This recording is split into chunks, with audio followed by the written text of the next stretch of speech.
Hi, my name is Ashley Scher, and I'm the founder and CEO of ShareLove.Fund.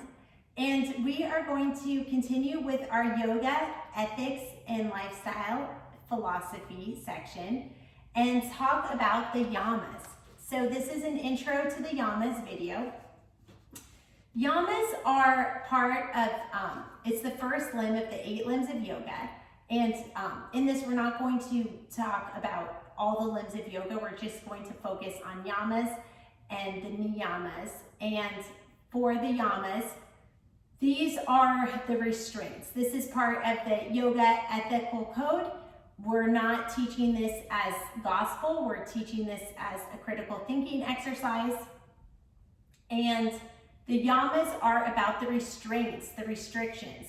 Just like a mat is a boundary, there's certain boundaries of self-control. A student in a class shouldn't talk over the teacher. That's a restraint. So in yoga, it's not just about physical movement, but it's also about showing by example how to adhere to boundaries.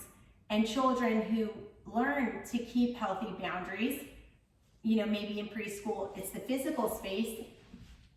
Maybe middle school, it's not swearing at school, knowing the boundary of what language is appropriate. But in general, people who live within boundaries, in general, are happier people, because when you are not encroaching on others, you're in general spending more time building up yourself. So the yamas are the restraints. There are 5 yamas. We can think of the yamas as how do we live within the world?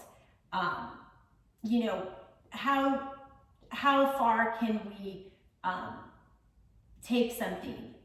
Where are the restrictions? So it's about taking the cookie out of the cookie jar, for example. The boundaries or restraints in terms of how we are limited in the world. So there's 5 themes of this. The first is nonviolence.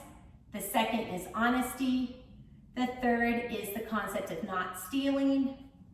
The 4th is conservation. And the 5th is avoiding greed. So again, we're not teaching this as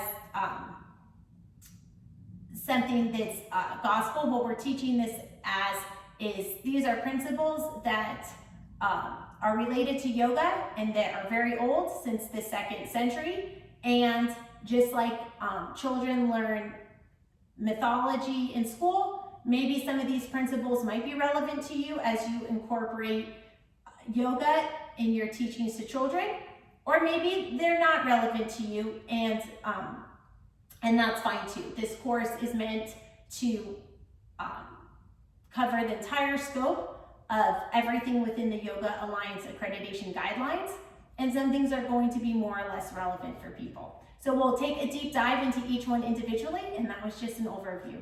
Thank you for your time.